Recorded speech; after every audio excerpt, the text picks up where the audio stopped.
സ്വാമി ശരണം. ഒരിക്കലൊരു പള്ളിയിലച്ഛനൊരു സംശയമുണ്ടായി. സംശയം എന്തായിരുന്നു എന്ന് ചോദിച്ചാൽ, അയ്യപ്പ തിന്തകത്വവും സ്വാമി തിന്തകത്വവും എന്ന് അയ്യപ്പ ഭക്തന്മാർ ഇന്ന് പാടുന്നതിൻ്റെ അർത്ഥം എന്താണ്? അദ്ദേഹം അത് അറിയുവാൻ വേണ്ടിയിട്ട് പലരോടും ചോദിക്കുകയുണ്ടായി. ചിലർ പറഞ്ഞു അതിന് പ്രത്യേകിച്ചൊരു അർത്ഥമൊന്നുമില്ല.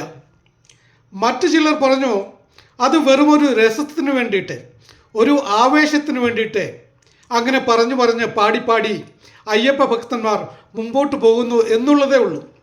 പക്ഷേ അതുകൊണ്ടൊന്നും നമ്മുടെ പള്ളിയിലച്ഛൻ സമാധാനപ്പെട്ടില്ല.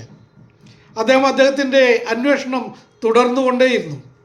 ഒടുവിൽ അതൊരു കല്ലാശാരി, ഒരു പ്രായം ചെന്ന മനുഷ്യനായിരിക്കും, അയ്യപ്പ ഭക്തനുമായിരിക്കും. ആ കല്ലാശാരിയാണ് ആ പള്ളിയിലച്ഛന് ശരിയായ വിധം അതിൻ്റെ അർത്ഥം പറഞ്ഞു കൊടുത്തത്. ആ കല്ലാശാരി പറഞ്ഞു, ഇന്ന് നാം പറയുന്ന അയ്യപ്പ തിന്തകത്വവും സ്വാമി തിന്തകത്വവും എന്ന് പണ്ടുള്ളവർ പറഞ്ഞിരുന്നത് അയ്യപ്പൻ നിൻ്റകത്ത് സ്വാമി നിൻ്റകത്ത്. അതായത് അയ്യപ്പൻ നിൻ്റകത്ത് സ്വാമി നിൻ്റകത്ത് എന്ന് പണ്ടുള്ളവർ പാടിയിരുന്നത് ഇന്ന് നമ്മൾ പാടുന്നത്, അയ്യപ്പ ഭക്തന്മാർ പാടുന്നത് അയ്യപ്പ തിന്തകത്വവും സ്വാമി തിന്തകത്വവും എന്ന് ചെറുതായി രൂപാന്തരപ്പെട്ടതാണ്. ആ പള്ളിയിലച്ഛൻ ഇതൊരു അദ്ദേഹത്തിൻ്റെ വീഡിയോയിൽ പണ്ടൊരിക്കൽ യൂട്യൂബിൽ ഷെയർ ചെയ്യുകയുണ്ടായിട്ടുണ്ട്.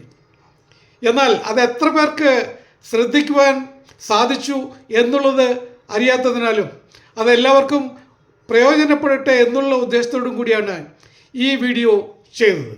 അതിനപ്പുറം ഒന്നുകൂടി വിശദീകരിച്ച് പറഞ്ഞാൽ എന്താണ് അതിൻ്റെ അർത്ഥം? അർത്ഥം ഇതാണ്: നീ അന്വേഷിക്കുന്ന നിൻ്റെ അയ്യപ്പൻ, അതായത് നിൻ്റെ ഈശ്വരൻ, അത് നിൻ്റെ ഉള്ളിൽ തന്നെ സ്ഥിതി ചെയ്യുന്നു. അത് തന്നെയാണ് അവിടെ കോവിലിൻ്റെ മുകളിൽ എഴുതി വച്ചിരിക്കുന്ന തത്വമസി എന്നതിൻ്റെ അർത്ഥവും. Thank you.